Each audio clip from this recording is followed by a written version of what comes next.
ክብር ስንፍና ባንተ ላወራ ይሁን አንተ ከወደድከው ይሁን እንደ ፈቃድ።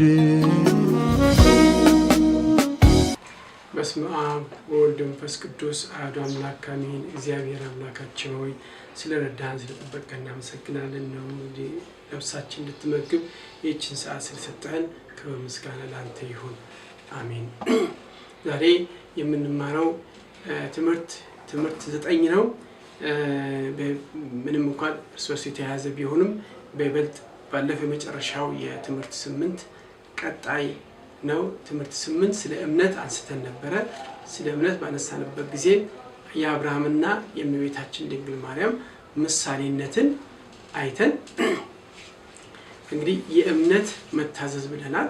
ዛሬ ደግሞ የምንመለከተው ሐዋርያው ጢሞቴዎስ ሁለተኛ ጢሞቴዎስ ምዕራፍ 1 ቁጥር 2 ላይ የምናገኘው እኔ ያመንሁትን አውቃለሁ ስለዚህም አልፈራም ይላል።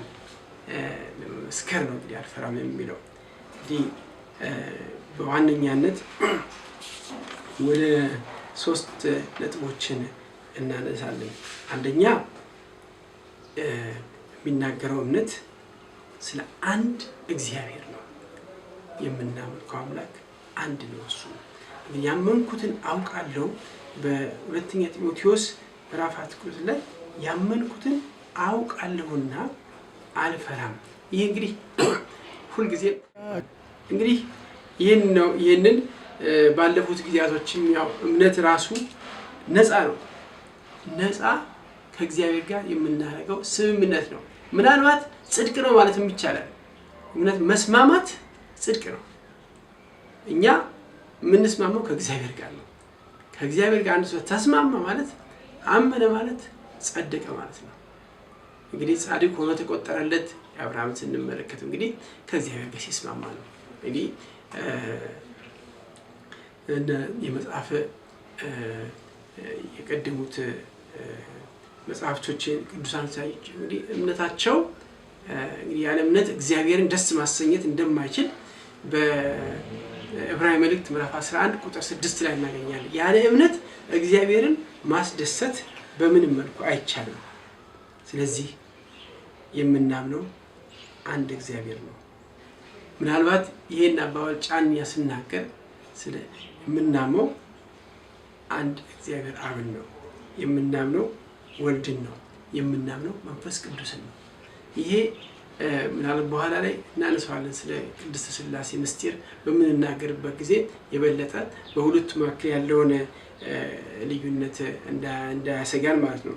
ሁለተኛ ነጥብ እግዚአብሔር አንድ ነው ካልን እግዚአብሔር አንድ ነው ከተባለ ሁለተኛው በእግዚአብሔር ልጅ በኢየሱስ ክርስቶስ ማመን ነው።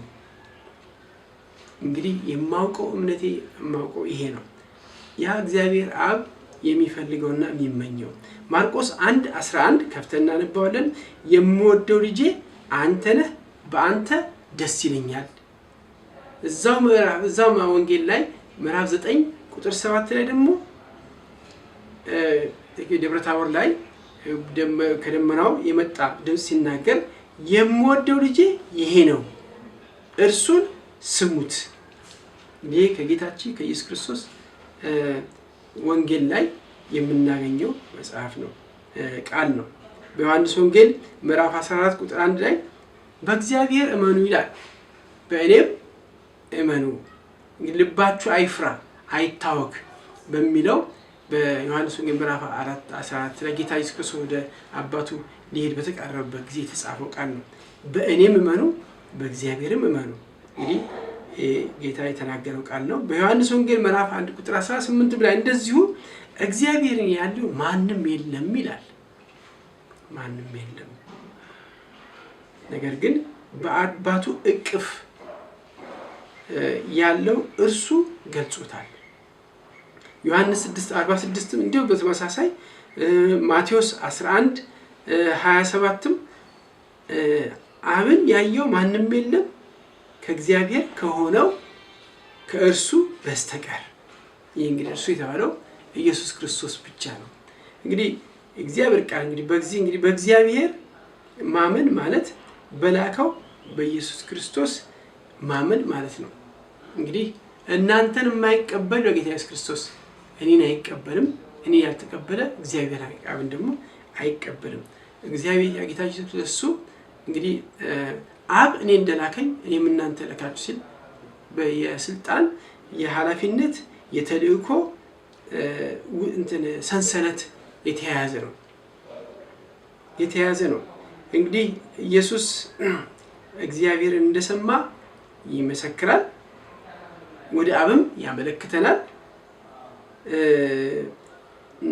እንግዲህ አብ እጅግ የተደሰተው በኢየሱስ በልጁ እንደሆነ እናውቃለን። ተወዳጅ ልጁም የሚወደድ ልጁም እንደሆነ እናያለን። እንግዲህ በሶስተኛ ደረጃ ይህንን ካየን በመንፈስ ቅዱስ እናምናለን። እኛ በኋላ ላይ የሚመጣው እንዳለ ሆኖ እዚህ ላይ ባጭሩ የምንመለከተው ነገር ነው። በሮሜ መልእክት ላይ ምዕራፍ 8 ቁጥር 9 ግዴታ አለብኝ ብሎ አንድ የሚናገረው ቃል አለ። እንግዲህ ሰው የክርስቶስ መንፈስ የሌለው የክርስቶስ ወገን አይደለም።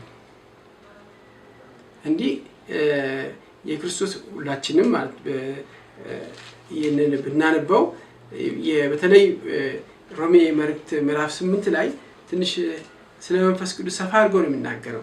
እናንተ ግን የእግዚአብሔር መንፈስ በእናንተ የሚኖር ከሆነ በመንፈሱ እንጂ በስጋ አይደለም። ነገር ግን ማንም የክርስቶስ መንፈስ ከሌለው የእርሱ ወገን አይደለም።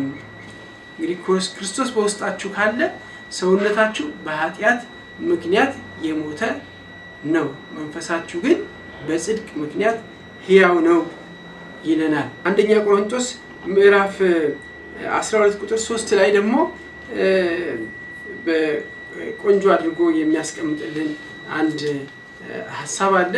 በተለይ ይሄ መጽሐፍ ቅዱስ ምዕራፍ 12 ያለው ስለ መንፈስ ቅዱስ በመናገር እጅግ የታወቀ የመጽሐፍ ቅዱስ ክፍል ነው። ቁጥር 3 ላይ እንደዚህ ስለዚህ ማንም በእግዚአብሔር መንፈስ ሲናገር ኢየሱስ የተረገመ ነው የሚል እንደሌለ በመንፈስ ቅዱስ ካልሆነ በቀር ኢየሱስ ጌታ ነው ሊል ማንም የማይችል እንደሆነ እናውቃለን ብሎ ይለናል። በዚሁ በአንደኛ ቆሮንቶስ ምዕራፍ 2 ላይ ቁጥር 10 እንደዚህ ብሎ አስቀምጧል። ለእኛ ግን እግዚአብሔር በመንፈሱ በኩል ገለጠልን።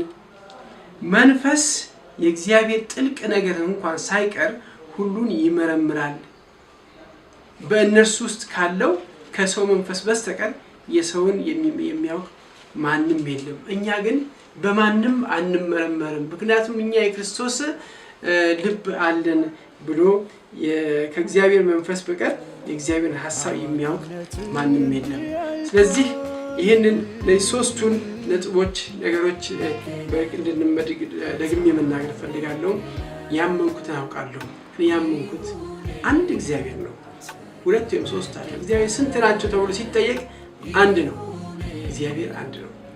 በባህሪው ግን መለኮታቸው፣ ስልጣናቸው፣ ፈቃዳቸው አንድ ናቸው የምንለው እንግዲህ አገላለጻቸው የተለየ ሆነምናቸው ሶስት አካል አንድ አምላክ፣ አንድ መለኮት፣ አንድ ስልጣን ያላቸው ነው። በሕይወት ቅዱስ ሥላሴ ሲባል እንመለከተዋለን። ስለዚህ እኔና እናንተ ያመንነውን እናውቃለን። ላመንነው ነገር ራሳችንን እንሰጣለን፣ በሕይወታችን እንኖራለን። በዚህ መልኩ ፍሬ እናፈራለን፣ ለብዙዎችም መጠለያዎች እንሆናለን።